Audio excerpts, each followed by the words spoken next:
Hello everyone. तो कैसे हैं आप सब लोग। आई होप आप लोग अच्छे होंगे, अपना और अपनी पढ़ाई का ध्यान बहुत अच्छी तरीके से रख रहे होंगे। जैसे कि आप सभी को पता है, डेली न्यूज़ एक्सप्रेस हम लोग यहाँ पर देखते हैं। वेलकम टू रेडियन लर्निंग के ऑफिशियल यूट्यूब चैनल पर मैं उपासना जैन आप सभी का स्वागत करती हूँ। चलिए देखते हैं किस तरह से चीज़ों को लेकर चलने वाले हैं। सबसे पहले मैं आप लोग को बताऊँ, सबसे पहले हम लोग डिस्कस करेंगे क्या न्यूज़ के बारे में, उसके बाद में उससे रिलेटेड एमसीक्यू क्या बन सकता है आप लोगों के एग्जाम के लिए, उसके बारे में डिस्कस करेंगे। इंपॉर्टेंट जो न्यूज़ है उसको कवर करेंगे, जीके और एक्स्ट्रा फैक्ट अगर कोई गिवन है तो उसको देखेंगे प्रॉपर तरीके से। अगर करंट बेस्ड या फिर स्टैटिक पार्ट पर कोई भी वन लाइनर्स के फॉर्म में क्वेश्चन बन सकते हैं तो साथ के साथ उनको भी कवर करने का ट्राई करेंगे, राइट। अगर हम लास्ट में मैप बेस्ड कोई न्यूज़ है तो उसको कवर करेंगे विद द लोकेशन। अब यहाँ पर बात करते हैं आज के प्यारे से कोटेशन के बारे में। तो भाई आज का कोटेशन है क्या, don't quit, suffer now and live the rest of your life as a champion. मतलब कि क्विट मत करो, जो भी अभी लाइफ आपको दे रही है ना, जितना भी स्ट्रगल आपको लाइफ दे रही है करते रहो। उसके बाद में जो बची हुई लाइफ होगी ना वो एज अ चैंपियन आपको जीनी है। इस वजह से आज जो आपके लाइफ में हर्डल्स आ रहे हैं, जो स्ट्रगल्स आ रहे हैं, उनको अच्छे तरीके से फेस करिए। तो आई होप सब लोग इन चीज़ों को अपने लाइफ में इंप्लीमेंट करने का ट्राई करेंगे। अब यहाँ पर देखते हैं आज की फर्स्ट न्यूज़ और फर्स्ट क्वेश्चन। अगर हम बात करें आज की फर्स्ट न्यूज़ की तो यहाँ पर बात की जा रही है अटल टनल के बारे में। कहाँ पर ये हमें देखने को मिलती है, रोहतांग में देखने को मिलती है। और क्वेश्चन में आपसे क्या पूछा जा सकता है, क्वेश्चन में आपसे पूछा जा सकता है क्या, Atal tunnel has officially been certified by world book of records as the world longest highway tunnel above 10,000 feets which is built by. तो आपको पता होना चाहिए इसको किसके द्वारा बनाया गया है। इसको बनाया गया है BRO के द्वारा। अब BRO एक्चुअली में क्या चीज़ है वो मैं आपको बता देती हूँ और इस न्यूज़ को डिस्कस कर लेते हैं एक्चुअली में, राइट। चलिए यहाँ BRO मैं बता दूँ सबसे पहले, बॉर्डर रोड्स ऑर्गेनाइजेशन इसकी फुल फॉर्म होगी। तो आपको इसके बारे में पता होना चाहिए। बॉर्डर से रिलेटेड जो भी रोड्स पे कंस्ट्रक्शन या फिर कुछ भी वर्क होता है बहुत बड़े लेवल पर, राइट, तो उसको BRO के अंडर में ही बनाया जाता है। अब यहाँ पर बात कर लेते हैं एक्चुअली में न्यूज़ के बारे में। अटल सुरंग को आधिकारिक तौर पर वर्ल्ड बुक ऑफ रिकॉर्ड्स के द्वारा 10,000 फीट से ऊपर दुनिया की सबसे लंबी राजमार्ग सुरंग के रूप में प्रमाणित कर दिया गया है। सर्टिफाई ऐसा कर दिया गया है कि भैया यहाँ पर वर्ल्ड की longest highway tunnel above 10,000 feets बनाई गई है। कहाँ पर, रोहतांग में। अभी लोकेशन की भी मैं बता दूंगी, साथ ही मैं आपको बता दूं क्या, world book of records UK एक ऐसा संगठन है जो प्रमाणीकरण के साथ में दुनिया भर में असाधारण रिकॉर्ड्स को सूचीबद्ध और सत्यापित करता है। तो ये आपको पता होना चाहिए। यूके से रिलेटेड ये ऑर्गेनाइजेशन हमें देखने को मिल जाती है, राइट। BRO के बारे में मैं आपको बता चुकी हूँ। It was built by the BRO मतलब बॉर्डर रोड्स ऑर्गेनाइजेशन। चलिए अब यहाँ पर बात कर लेते हैं इसके फीचर्स के बारे में, राइट। यहाँ पर मैं बता दूं 9.02 किलोमीटर की ये सुरंग हमें देखने को मिल जाती है। 3,000 मीटर की ऊंचाई से ऊपर दुनिया की सबसे लंबी राजमार्ग सुरंग हमें ये देखने को मिल जाती है। 9.2 किलोमीटर्स इसकी मतलब लेंथ हमें देखने को मिल जाती है, राइट। इतनी लंबी हमें देखने को मिल जाती है। और कितने ऊपर की हाइट पर, 3,000 मीटर्स की हाइट पर ये हमें देखने को मिल जाती है। तो यहाँ पर आपको ये पता होना चाहिए। साथ ही मैं आपको बता दूं क्या, यह रोहतांग दर्रे के पश्चिम में एक पहाड़ से होकर कटता है और सोलांग घाटी और सिसु के बीच की दूरी को लगभग 46 किलोमीटर कम कर देता है और इसे कवर करने में लगभग सिर्फ और सिर्फ 15 मिनट का समय लगता है। तो आपको इसके बारे में पता होना चाहिए। अच्छा, पहाड़ों पे अगर आप जाएंगे ना तो पहाड़ों पे आपको ऑटोमेटिकली ज़्यादा मतलब एफिशिएंसी चाहिए होगी, ठीक है। मतलब बहुत ज़्यादा टाइम में आप कम दूरी कंज्यूम कर पाएंगे। तो इसीलिए भी ये जो टनल है बहुत ज़्यादा इंपॉर्टेंट है। 46 किलोमीटर्स का जो डिस्टेंस है वो 15 मिनट्स में आपका कवर कर लिया जाएगा इस टनल के द्वारा, राइट। साथ ही मैं आपको बता दूं पहले इन दो बिंदुओं के बीच का सफर तय करने में करीब 4 घंटे का वक्त लग जाता था। तो यहाँ पर ये भी आपको पता होना चाहिए क्या, 46 किलोमीटर्स का जो डिस्टेंस है वो अभी यहाँ पर 15 मिनट्स में कवर कर लिया जाता है। रोहतांग के पास की बात हम यहाँ पर हो रही है, लाइक हिमाचल प्रदेश, राइट। हिमाचल प्रदेश के साइड की ये बात है। और अगर आपको मैं बताऊं पहले कितना टाइम लगता था, तो पहले इसमें लगता था 4 घंटे का समय। तो आपको इसके बारे में भी पता होना चाहिए। रोहतांग दर्रा हिमाचल प्रदेश राज्य में स्थित है, as already I told you right. साथ ही मैं आपको बताऊं यह हिमाचल की पीर पंजाल रेंज में मौजूद है, तो आपको ये भी पता होना चाहिए। It is present on the Pir Panjal range of Himalayas. चलिए, तो आई होप चीजें सारी क्लियर हो गई होंगी। जितने भी मोस्ट इंपॉर्टेंट पॉइंट बन सकते थे वो सारे हमने कवर कर लिए। सॉरी। तो यहाँ पर बात करते हैं हम रिवीजन के। तो यहाँ पर मैं कुछ चीजें आपको बता दूं लॉन्गेस्ट और लार्जेस्ट से रिलेटेड। यहाँ पर बात की गई है लॉन्गेस्ट डे। कौन सा लॉन्गेस्ट डे मनाया जाता है, ये सबको पता होगा। 21 जून एज द लॉन्गेस्ट डे मनाया जाता है। कहाँ पर? नदर्न हेमिस्फीयर में, राइट। लॉन्गेस्ट रिवर की बात करें तो नर्मदा है, which form estuary in India. तो आपको इसके बारे में पता होना चाहिए। लॉन्गेस्ट डेजर्ट की बात करें वर्ल्ड का, सहारा अफ्रीका। तो यहाँ पर आपको ये पता होना चाहिए, सहारा डेजर्ट लॉन्गेस्ट डेजर्ट हमें देखने को मिल जाता है वर्ल्ड का, राइट। लॉन्गेस्ट एपिक की बात करें महाभारत है, इसके बारे में भी आपको सॉरी, तो इसके बारे में भी आपको पता होना चाहिए। लॉन्गेस्ट रिवर की बात करें नाइल और अमेजोन, यहाँ पर लॉन्गेस्ट रिवर्स हमें देखने को मिल जाती है, राइट। लॉन्गेस्ट एनिमल की बात करें ब्लू व्हेल हमें देखने को मिलता है। और लॉन्गेस्ट कैनाल की बात करें जो इंडिया में है, Indira Gandhi canal, that is Indira Gandhi canal, right. साथ ही मैं आपको बता दूं longest road in India grand trunk road हमें देखने को मिलता है। और लॉन्गेस्ट बिग शिप कैनाल कौन सी है? स्वेज कैनाल हमें देखने को मिल जाती है। साथ ही मैं बता दूं लॉन्गेस्ट रेलवे प्लेटफॉर्म कौन सा है? गोरखपुर का, उत्तर प्रदेश में, जो हमें देखने को मिल जाता है। आई होप चीजें क्लियर होंगी। और एसएससी और एनटीपीसी सभी एग्जाम्स में इस टाइप के क्वेश्चंस आपको देखने को मिलते हैं। Which is the longest day, which is the longest river. तो इन सबके ये फेवरेट क्वेश्चंस में से एक है। रिवीजन में ये सारी चीजें भी स्टैटिक पार्ट आप लोगों का चलता रहेगा। तो आई होप चीजें समझ में आ रही होंगी। यहाँ पर मूव करते हैं सेकंड न्यूज और सेकंड क्वेश्चन की साइड। यहाँ पर बात की गई है मोस्ट कंजेस्टेड सिटीज के बारे में। यहाँ बात की गई है क्या? Most congested cities in the world of 2021। अब क्वेश्चन में आपसे पूछा जाएगा क्या? What is the rank of New Delhi in most congested cities of the world? तो आपको पता होना चाहिए न्यू दिल्ली को कौन सा रैंक मिला है। न्यू दिल्ली को मिला है 11th नंबर का रैंक। मतलब पूरे ऑल ओवर वर्ल्ड की यहाँ पर बात हो रही है। और भी सिटीज का मैं बताऊंगी। यहाँ पर बात की गई है मुंबई की। मुंबई में मिला है 5th नंबर का रैंक, मुंबई को मिला है। बेंगलोर की अगर हम लोग बात करें कंजस्टेड के मामले में, कंजंशन के मामले में, तो भैया बेंगलोर को मिला है 10th नंबर का रैंक। कौन सा? 10th नंबर का रैंक मिला है। साथ ही न्यू दिल्ली की अगर अपन लोग बात करें तो न्यू दिल्ली को मिला है 11th नंबर का rank, as already I told you. And अगर हम बात करें मुंबई की तो मुंबई को मिला है 21 नंबर का, 21st नंबर का रैंक मिला है पुणे को। मुंबई को 5th, बेंगलोर को 10th, दिल्ली को 11th एंड पुणे को 21st नंबर का रैंक मिला है। तो इंडिया से ये सारी सिटीज इस रोड रश के इंडेक्स में हमें देखने को मिल जाती है मोस्ट कंजेस्टेड सिटीज में, राइट। ये ऑलरेडी मैं आपको बता चुकी हूँ। साथ ही मैं आपको बता दूं मुंबई को 5वां रैंक मिला है, राइट। और as per Tom's 21 traffic index released on February 9th 2022। तो आपको पता होना चाहिए ट्रैफिक इंडेक्स रिलीज किया जाता है एज पर टॉम्स। तो आपको इसके बारे में भी आइडिया होना चाहिए। चलिए, साथ ही मैंने आपको बता दिया, ऑलरेडी मैं आपको बता चुकी हूँ। Bangalore has been ranked as 10th most congested city. And Delhi की बात करें 11th, पुणे की बात करें 21st and 404 cities across 58 countries in the world. तो यहाँ पर 404 सिटीज की रैंकिंग हमें मिली है। हमें पता होनी चाहिए इंडिया से कौन कौन सी इंपॉर्टेंट है और इंडिया से कौन कौन सी सिटीज इसमें हमें देखने को मिल जाती है। इंडिया वाली आपको पता होनी चाहिए, that is sufficient for us, right. साथ ही मैं आपको बता दूं Mumbai and Bangalore have been ranked among the top 10 congested cities in the world despite pandemic restrictions and lockdowns keeping the traffic down for the most part. मतलब यहाँ पर मैं बता दूं मुंबई और बैंगलोर को दुनिया के शीर्ष स्थान 10 भीड़ भाड़ वाले शहरों में स्थान दिया गया, जबकि अधिकांश भाग के लिए यातायात को नीचे रखते हुए महामारी प्रतिबंध और लॉकडाउन के बावजूद यहाँ पर चीजें हमें देखने को मिली हैं। मतलब बेसिकली यहाँ पर बताया जा रहा है मुंबई और बैंगलोर सबसे ऊपर हमें देखने को मिल जाते हैं, राइट। चलिए अब यहाँ पर बात करते हैं आज के अगली इंपॉर्टेंट न्यूज के बारे में।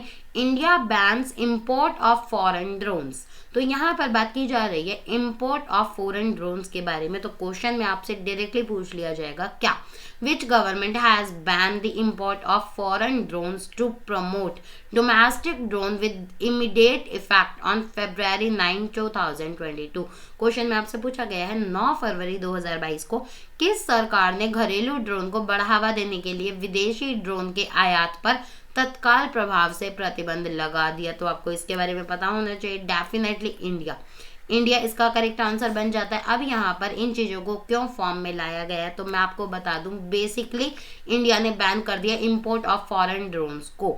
मतलब यहाँ पर बात की गई है बैन के बारे में और ड्रोन के बारे में। तो मैं बता दूं Indian government has ban the import of foreign drones to promote made in India drones with immediate effect on February 9, 2022। मतलब भारत सरकार ने 9 फरवरी 2022 को तत्काल प्रभाव से मेड इन इंडिया ड्रोन को बढ़ावा देने के लिए विदेशी ड्रोन के आयात पर प्रतिबंध लगा दिया। हालांकि अनुसंधान और विकास, रक्षा और सुरक्षा उद्देश्यों के लिए ड्रोन के आयात की अनुमति होगी। मतलब यहाँ पर एक बात कह दी गई है क्या, यहाँ पर बताया गया है research and development, defence and security purpose के लिए यहाँ पर इंपोर्ट की अनुमति दे दी जाएगी, बट बाकी और चीजों के लिए नहीं होगी। बाकी और चीजों के लिए बैन कर दिया गया है, जिससे कि इंडिया में जो ड्रोन्स बन रहे हैं, डेवलप हो रहे हैं, उनको और ज्यादा प्रमोशन किया जाए, उनको और ज्यादा प्रमोट किया जाए, राइट। अब यहाँ पर मैं बता दूं क्या,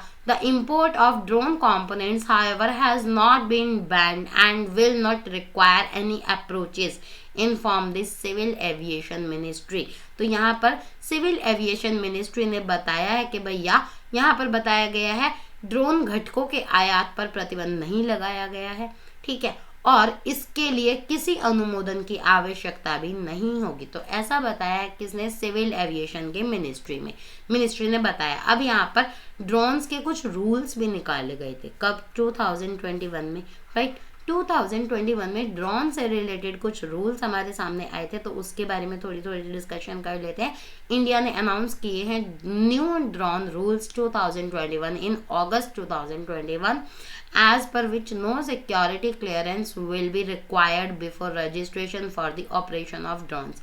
मतलब जिसके अकॉर्डिंग बताया गया है ड्रोन के संचालन के लिए पंजीकरण से पहले किसी सुरक्षा मंजूरी की आवश्यकता नहीं है। तो आपको इसके बारे में पता होना चाहिए। साथ ही भारत में ड्रोन के संचालन की अनुमति की फीस भी नाम मात्र के स्तर तक कम कर दी गई है। केंद्र ने कार्गो डिलीवरी के लिए ड्रोन कॉरिडोर विकसित करने की भी योजना बनाई है। तो यहाँ पर ये भी आपको पता होगा कार्गो डिलीवरीज के साथ में ड्रोन कॉरिडोर्स को डेवलप करने का प्लान कर रही है सेंट्रल गवर्नमेंट। तो आपको इसके बारे में आइडिया होना चाहिए। साथ ही मैं आपको बता दूं क्या, भारी पेलोड ले जाने वाले ड्रोन और ड्रोन टैक्सियों को शामिल करने के लिए ड्रोन के कवरेज को 300 किलोग्राम से बढ़ाकर 500 किलोग्राम कर दिया गया है। और अगर मैं आपको बताऊं क्या, the maximum penalty has also been reduced to 1 lakh rupees. मतलब अधिकतम जुर्माना भी घटाकर 1 लाख रुपए कर दिया। तो आपको इसको भी पता होना चाहिए, आपको इसके बारे में भी आइडिया होना चाहिए। इसकी कवरेज को, ड्रोन के कवरेज को 300 किलोग्राम से बढ़ाकर आधा किलो 500 किलोग्राम का कर दिया गया है। चलिए, तो आई होप चीजें समझ में आ रही होंगी।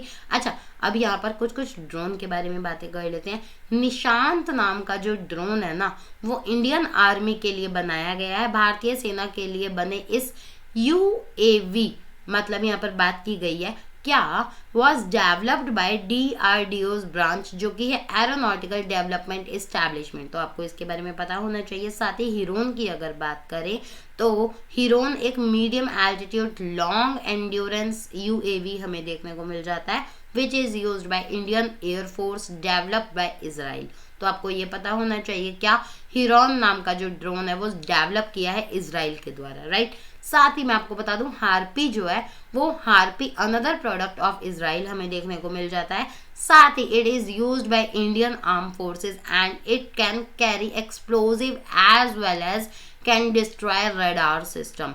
मतलब सबको पता है जो पूरे वर्ल्ड में इंडियन मतलब आर्मी तो है ही, आर्मी तो हर कंट्री के पास होती है, राइट। इंडिया के पास भी है, इजराइल के पास भी है, जो पावरफुल, मोस्ट पावरफुल में मानी जाती है।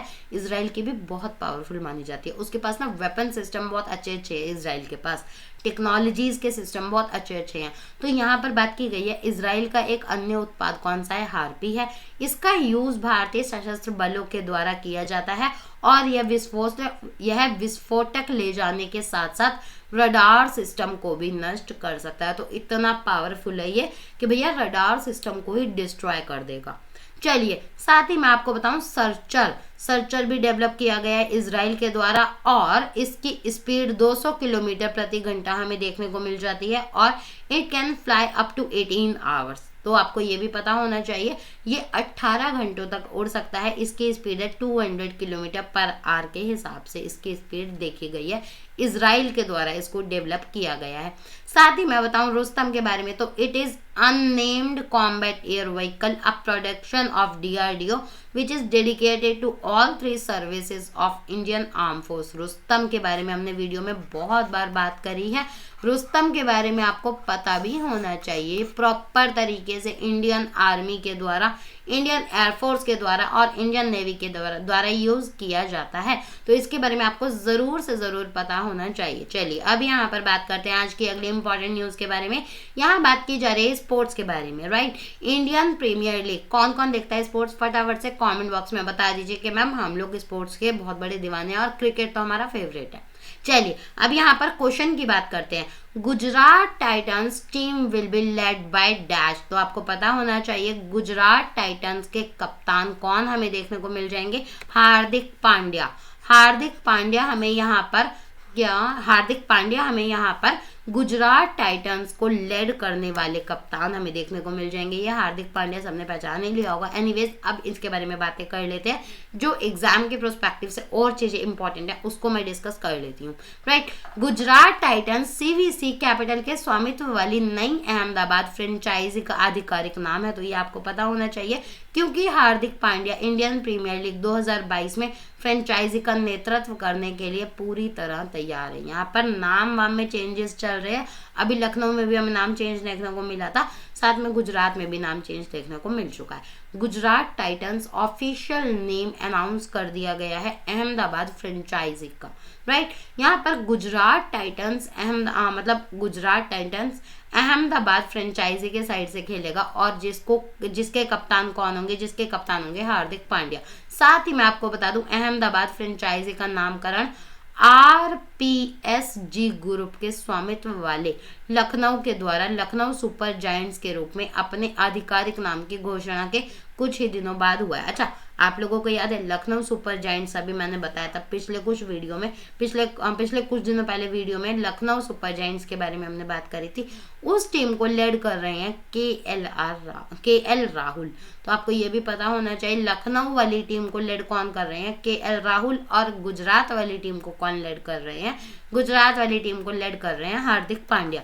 चलिए फटाफट से 2021 की जो IPL की टीम्स रही थी ना उनके कप्तानों के बारे में और उनके नाम के बारे में जान लेते हैं। फटाफट से मुंबई इंडियंस के कप्तान कौन थे, रोहित शर्मा थे, सबको पता है। चेन्नई सुपर किंग्स मेरी फेवरेट टीम है ये, ठीक है। अब MS धोनी यहाँ पर कप्तान हमें देखने को मिल जाते हैं। साथ ही रॉयल चैलेंजर्स बैंगलोर की बात करें तो विराट कोहली हमें यहाँ देखने को मिल जाते हैं, राइट। दिल्ली कैपिटल्स की बात करें ऋषभ पंत हमें देखने को मिलते हैं। कोलकाता नाइट राइडर्स की बात करें इयान मॉर्गन हमें देखने को मिल जाते हैं। राजस्थान रॉयल्स की बात करें संजू सैमसन यहाँ पर हमें देखने को मिल जाते हैं। पंजाब किंग्स की बात करें 2021 में KL राहुल जो थे ना वो पंजाब किंग्स में थे, पंजाब किंग्स के कप्तान थे और अब वो लखनऊ की टीम को लीड कर रहे हैं, राइट। तो ये आपको पता होना चाहिए। साथ ही मैं आपको बता दूं सनराइजर्स हैदराबाद की बात करें तो यहाँ पर केन विलियमसन हमें देखने को मिल जाते हैं।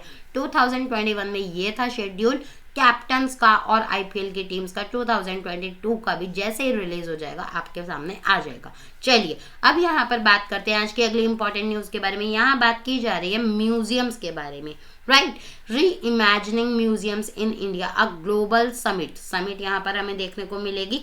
क्वेश्चन में आपसे पूछा जाएगा क्या कौन सा मंत्रालय 15-16 फरवरी 2022 को भारत में संग्रहालयों की पुनर्कल्पना पर अपनी तरह का पहला वैश्विक शिखर सम्मेलन आयोजित करने वाला है? तो ये कौन सी मिनिस्ट्री के तहत होगा? Ministry of culture. कौन सी? मिनिस्ट्री ऑफ कल्चर हमें यहाँ पर देखने को मिल जाएगी। कब से कब तक? 15-16 फरवरी को। और ये first of its kind global summit हमें देखने को मिलेगा, री इमेजिनिंग म्यूजियम्स इन इंडिया। तो आपको इसके बारे में पता होना चाहिए। कौन सी मिनिस्ट्री इसको ऑर्गेनाइज कर रही है? मिनिस्ट्री ऑफ कल्चर यहाँ पर इसको ऑर्गेनाइज कर रही है, राइट। साथ ही मैं आपको बता दूं क्या इसको इनॉग्रेट किया जाएगा यूनियन कल्चर मिनिस्टर जो कि हैं GK रेड्डी, मतलब जी किशन रेड्डी हमें यहाँ पर मिनिस्टर देखने को मिल जाएंगे। इन्हीं के द्वारा इसको इनॉग्रेट भी किया जाएगा, राइट। साथ ही मैं आपको बता दूं क्या ग्लोबल समिट का जो आयोजन है ना वो ब्लूमबर्ग के साथ की साझेदारी में किया जा रहा है। मतलब यहाँ पर पार्टनरशिप देखने को मिलेगी, पार्टनरशिप विद ब्लूमबर्ग यहाँ पर ग्लोबल समिट ऑर्गेनाइज की जा रही है। It will be held online for 2 days and is open for public participation. ये बहुत अच्छी बात है, यह 2 दिनों के लिए ऑनलाइन रूप से आयोजन किया जाएगा इसका, और जनता भी इसमें पार्टिसिपेट कर सकती है, राइट। साथ ही मैं आपको बता दूं शिखर सम्मेलन में 25 संग्रहालय विज्ञानी और संग्रहालय पेशेवर भाग लेंगे जो संग्रहालयों के लिए नई प्राथमिकताओं और प्रथाओं पर भी बात करने वाले हैं। तो आपको इसका भी आइडिया होना चाहिए। यहाँ पर 25 संग्रहालय विज्ञानियों के बारे में बात की जाएगी। तो बहुत अच्छे लेवल पर ग्लोबल समिट हमें देखने को मिल रही है। कब से कब तक? 15-16 फरवरी को, जिसको इनॉग्रेट किया जाएगा GK रेड्डी, जी किशन रेड्डी जी के द्वारा। कौन सी मिनिस्ट्री के तहत? मिनिस्ट्री ऑफ कल्चर के तहत। चलिए, साथ ही यहाँ पर कुछ म्यूजियम्स मैं आपको बता देती हूँ। क्या एंथ्रोपोलॉजिकल म्यूजियम हमें कहाँ देखने को मिलता है? पोर्ट ब्लेयर में देखने को मिलता है। साथ ही समुद्रिका नेवल मरीन म्यूजियम हमें कहाँ देखने को मिलता है? डेलानीपुर में देखने को मिल जाता है, राइट। यहाँ पर बात करें भगवान महावीर गवर्नमेंट म्यूजियम हमें कहाँ? करपास में देखने को मिलता है। और अगर हम बात करें INS कुरसुरा की, तो ये हमें विशाखापट्टनम में देखने को मिल जाता है, right. Victoria jubilee museum Vijayawada में देखने को मिलता है। आई होप चीजें समझ में आ रही होंगी, चीजें क्लियर हो रही होंगी। अब यहाँ पर बात करते हैं ये कौन से मिनिस्टर हैं। अच्छा ये बताइए कमेंट बॉक्स में। नहीं पता तो मैं तो ऑब्वियसली बता ही दूंगी आपको, बट अगर आपको पता है तो वीडियो को पॉज करके फटाफट से बता दीजिए कौन से मिनिस्टर ये हमें देखने को मिल रहे हैं। क्वेश्चन में आपसे पूछा जाएगा क्या who will be facilitated for the first time with the 18th late Madhav Rao Limaye पुरस्कार, लिमये अवार्ड। तो यहाँ पर बात की गई है क्या who will be facilitated for the first time with 18th late Madhav Rao Limaye award. तो आपको पता होना चाहिए नितिन गडकरी। नितिन गडकरी हमें यहाँ देखने को मिल जाते हैं। नितिन गडकरी जी को इस अवार्ड से नवाजा गया है। 18th नंबर का ये अवार्ड हमें देखने को मिल जाता है। और नितिन गडकरी जी की बात करें तो union minister of road transport and highways की मिनिस्ट्री हमें इनके पास देखने को मिल जाती है, right. In the category of, कौन सी कैटेगरी में इनको नवाजा गया है? साथ ही मैं आपको बता दूं खासदार कार्यक्रम की कैटेगरी में इनको नवाजा गया है। Efficient member of parliament. तो आपको इसके बारे में पता होना चाहिए। साथ ही मैं आपको बता दूं यह पुरस्कार नासिक पब्लिक लाइब्रेरी सार्वजनिक वचनालय के द्वारा प्रदान किया जाना है। और इससे पहले यह पुरस्कार महाराष्ट्र के कुशल विधानसभा सदस्य कौन? MLA जिसे कहते हैं कार्यक्षम आमदार को दिया गया। तो आपको इसके बारे में भी आइडिया थोड़ा थोड़ा होना चाहिए। चलिए अब यहाँ पर बात करते हैं आज की अगली इंपॉर्टेंट न्यूज के बारे में। यहाँ बात की गई है मांझी वसुंधरा के बारे में। क्वेश्चन में आपसे पूछा जाएगा क्या संयुक्त राष्ट्र पर्यावरण कार्यक्रम UNEP ने साइन किया है किस राज्य के साथ में मासी वसुंधरा अभियान का समर्थन करने के लिए? तो आपको पता होना चाहिए महाराष्ट्र इसका करेक्ट आंसर हमें देखने को मिल जाता है। अब आपको मैं बता दूं क्या UNEP मतलब यूनाइटेड नेशन एनवायरमेंट प्रोग्राम ने साइन किया है MOU with the government of Maharashtra to support its Majhi Vasundhara campaign, right. साथ ही मैं आपको बता दूं यह ऊर्जा के सतत उपयोग और पर्यावरण विकास की दिशा में एक पहल हमें देखने को मिल जाती है। और मांझी वसुंधरा का शाब्दिक अर्थ है मेरी धरती। तो आपको ये पता होना चाहिए मांझी वसुंधरा का जो शाब्दिक अर्थ निकल कर आता है मेरी धरती। राइट। साथ ही मैं आपको बताऊं, यह पर्यावरण और जलवायु परिवर्तन विभाग महाराष्ट्र सरकार की एक पहल हमें देखने को मिल जाती है। अब यहाँ पर बात कर लेते हैं यूएनईपी के बारे में। यूएनईपी का जो हेडक्वार्टर है वो हमें कहाँ देखने को मिलता है, नैरोबी में, केन्या में जो है। साथ ही मैं आपको बता दूं फाउंडेशन ईयर 1972 हमें देखने को मिल जाता है 5 जून, राइट। 5 जून 1972 को इसका फाउंडेशन हुआ था, किसका, यूएनईपी का, राइट। यूएनईपी प्रोग्राम के जो हेड हैं वो कौन है, इंगर एंडरसन हमें देखने को मिल जाते हैं, ये भी आपको पता होना चाहिए। हेड इस टाइम पर कौन हमें देखने को मिल रहे हैं, इंगर एंडरसन हमें देखने को मिल जाते हैं। अब यहाँ पर बात कर लेते हैं प्यारे से महाराष्ट्र के बारे में।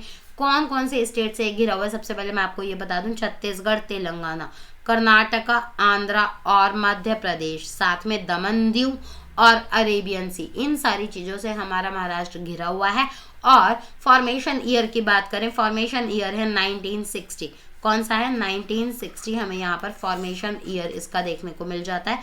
साथ ही महाराष्ट्र डे के रूप में इसे ऑब्जर्व किया जाता है, ठीक है। भगत सिंह कोश्यारी हमें यहाँ पर गवर्नर देखने को मिलते हैं और उद्धव ठाकरे हमें यहाँ पर सीएम देखने को मिल जाते हैं।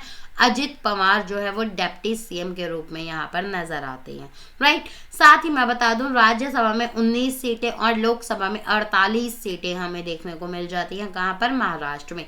इलेक्शन हो रहे हैं, इलेक्शन स्टार्ट हो चुके हैं, आप लोगों को पता है। और इलेक्शन के साथ साथ कौन कौन से स्टेट में इलेक्शंस हुए इसके बारे में आपको मैं बहुत बार बता चुकी हूँ। 5 स्टेट में इलेक्शन जारी हो रहे हैं और इन 5 स्टेट के बारे में डेफिनेटली कोई भी न्यूज़ बनती है ना, डेफिनेटली आपको पता होना चाहिए। और सीएम और गवर्नर तो सारे स्टेट्स के आपको अच्छे तरीके से याद होने चाहिए। आई होप चीज़ें समझ में आ रही होंगी, आई होप कोई भी डाउट नहीं होगा। अब यहाँ पर बात करते हैं गोल्ड के बारे में। ये क्या चीज़ है, गोल्ड है, सबको नजर आ रहा है ये गोल्ड है। अब यहाँ पर क्वेश्चन में आपसे क्या पूछा जाएगा, क्वेश्चन में आपसे पूछा जाएगा सबसे बड़ा खरीदार डैश के सेंट्रल बैंक ने 90 मीट्रिक टन सोना खरीदा, जबकि आरबीआई ने 77.5 मीट्रिक टन सोना खरीदा। तो यहाँ पर 90 मीट्रिक टन सोने की बात की गई है। और सबसे बड़ा बायर, यहाँ पर सबसे बड़ा बायर बैंक कौन सा हमें देखने को मिल जाता है, थाईलैंड। जी हाँ, थाईलैंड हमें यहाँ पर सबसे बड़ा बायर बैंक देखने को मिल जाता है, किसका, गोल्ड का, राइट। अब यहाँ पर एक्चुअल में न्यूज़ मैं बता दूं, क्या सबसे बड़े खरीदार सेंट्रल बैंक ऑफ थाईलैंड ने 90 मीट्रिक टन सोना खरीदा, जबकि आरबीआई ने दिसंबर 2021 के अंत में अपने कुल सोने के भंडार को 754.1 टन तक ले जाते हुए 77.5 मीट्रिक टन सोना खरीदा।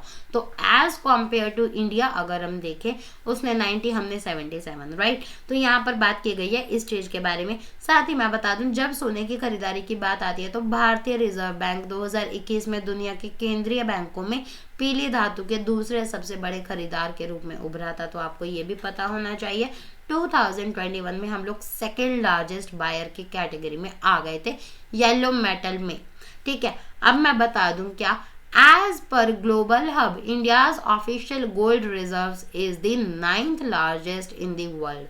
मतलब गोल्ड हब के अकॉर्डिंग भारत का आधिकारिक स्वर्ण भंडार दुनिया में 9वां सबसे बड़ा भंडार अब बताया जा रहा है। साथ ही मैं बता दूं, गोल्ड हब विश्व स्वर्ण परिषद की आधिकारिक वेबसाइट है जो कीमती धातुओं से संबंधित सभी डेटा का रखरखाव करती है। तो वर्ल्ड गोल्ड काउंसिल के बारे में यहाँ बात कर लेते हैं थोड़ी सी।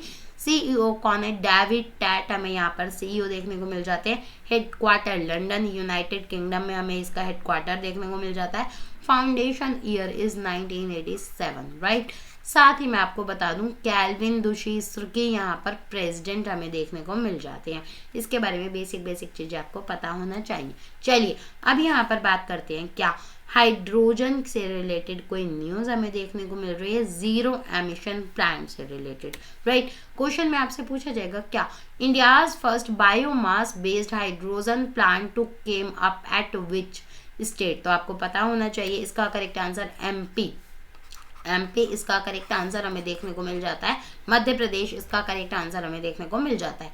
साथ ही मैं आपको बता दूं, भारत का पहला ये हमें देखने को मिलता है कहाँ पर, एमपी में।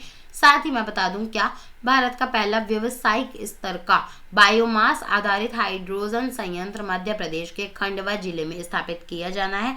और अगर मैं बताऊं, क्या यह संयंत्र हर दिन 30 टन बायोमास फीड स्टॉक से 1 टन हाइड्रोजन का उत्पादन भी करने वाला है। तो ये भी आपको पता होना चाहिए।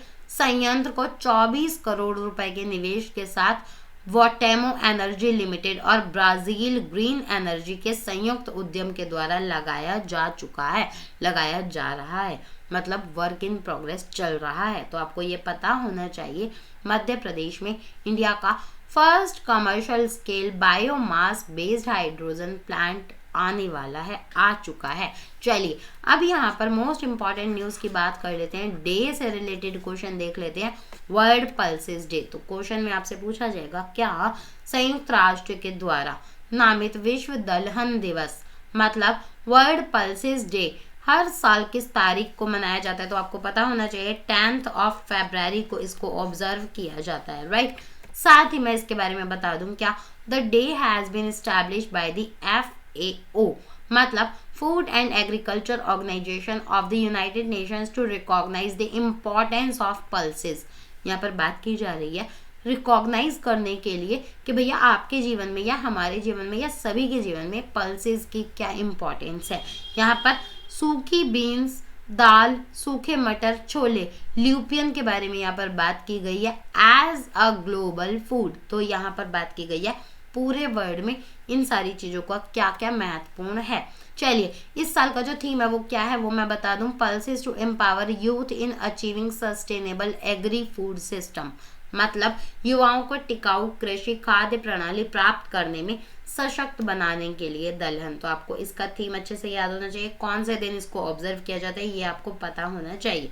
चलिए आज वीडियो में हमने बहुत सारी चीज़ें डिस्कस करी। आई होप चीज़ें आपको अच्छी तरीके से समझ में आई होंगी। वीडियो अगर अच्छा लगा तो प्लीज़ करके लाइक कीजिएगा, ज़्यादा से ज़्यादा शेयर कीजिएगा और अगर आपने चैनल को सब्सक्राइब नहीं किया तो भाई फटाफट से चैनल को सब्सक्राइब कीजिएगा, उसके बगल में बेल आइकॉन को भी प्रेस कीजिएगा जिससे सारे नोटिफिकेशन टाइम टू टाइम पर मिलते जाएं। आज के लिए इतना ही। Thanks for watching this video. Have a good day, bye bye and take care, right.